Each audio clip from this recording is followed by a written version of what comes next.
अवनी और उस फटीचर गौतम से तो मैं खुद जाकर बात करूंगी। चलो। अपनी दादी सा की बात सुनकर नील ने मुंह बनाते हुए कार निकाली और उन्हें अवनी के घर ले गया। पूरे रास्ते उनकी आंखों में गुस्से का गुबार चढ़ा हुआ था जो किसी भी वक्त फटने को तैयार था। देखते ही देखते वो अवनी के घर पहुंच गई। कार से बाहर निकलते ही गायत्री देवी ने नील को डोरबेल बजाने का इशारा कर दिया। नील ने उसी वक्त गुस्से में डोरबेल का बटन दबा दिया। वहीं गौतम डोरबेल की आवाज सुनते ही दरवाजा खोलने चला आया। दरवाजा खोलते ही वो गायत्री देवी और नील को देखकर मुस्कुराने लगा। वेलकम। गायत्री देवी गुस्से में उसे देखने लगी। दरवाजा खोलते ही गौतम को नील और गायत्री देवी खड़े दिखाई दिए। उसका अंदाजा बिल्कुल सही था। नील ने गौतम को देखते ही अपनी आंखें घुमा ली। गौतम ये देखकर मंद मंद मुस्कुराने लगा। वेलकम दादी सा। आप अचानक? ये नाटक करना बंद करो और चुपचाप जाकर अवनी को बुलाओ। सॉरी दादी सा, अवनी का मूड बहुत खराब है। आप तो जानती हैं ऑफिस में क्या क्या हुआ। बेहतर होगा कि आप यहाँ से चली जाएं।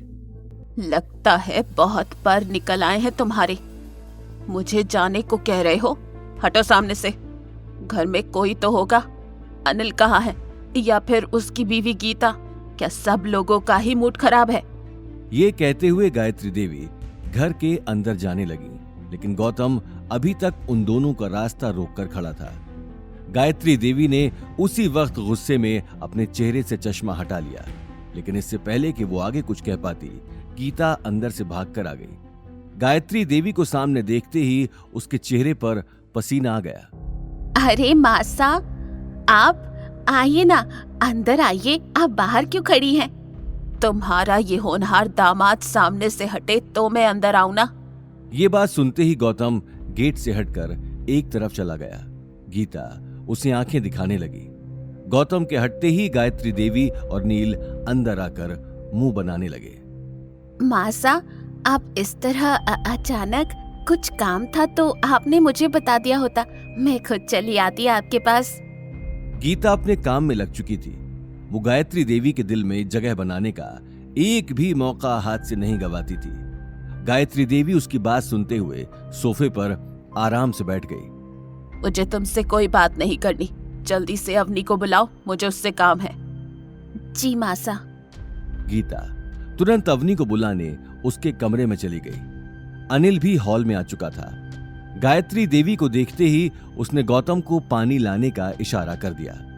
गौतम तिरछी नजरों से नील को देखता हुआ किचन की तरफ चला गया। नील और गायत्री देवी अब तक एक दूसरे को देखकर नाक सिकोड़ रहे थे।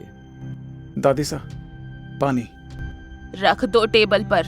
अवनी कहाँ है? आखिर ऐसा क्या उसका मूड खराब है जो?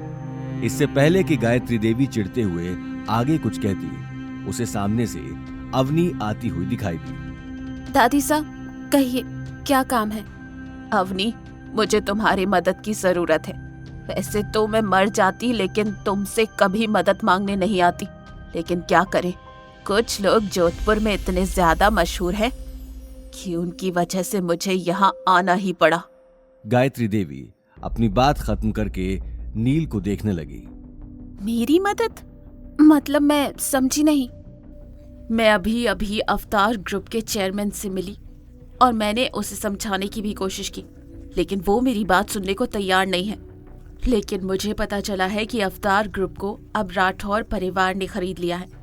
इसलिए तुम मेरी तरफ से डायरेक्टर मिस्टर राठौर से जाकर बात करो। ये बात सुनते ही गीता और अनिल हैरानी से एक दूसरे को देखने लगे। वहीं अवनी को अब तक की बात समझ में नहीं आ रही थी। मैं कैसे बात कर सकती हूँ? मैं तो राठौर परिवार के किसी भी शख्स को जानती तक नहीं हूँ। और वैसे भी ये बात मैं आपको उस दिन पार्टी में भी बता चुकी हूँ।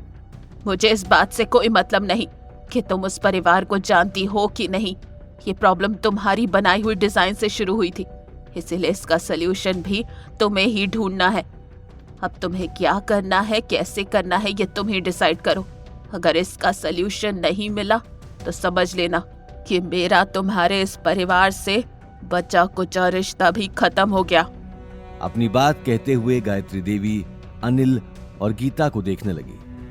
अनिल, तुम्हारी बेटी के छोटे से दिमाग में ये बात ना घुसे तो अच्छे से समझा लेना अपनी बेटी को। गायत्री देवी अगले ही पल नील को लेकर वहां से निकल गई। उनकी धमकी सुनकर सभी के होश उड़ चुके थे। एक पल के लिए पूरे हॉल में सन्नाटा छा गया। आगे की कहानी जानने के लिए देखिए अगला एपिसोड सिर्फ पॉकेट एफएम के यूट्यूब चैनल पर और रॉयल वारिस के सारे एपिसोड्स को सुनने के लिए डिस्क्रिप्शन में दी लिंक से डाउनलोड करें पॉकेट एफएम ऐप।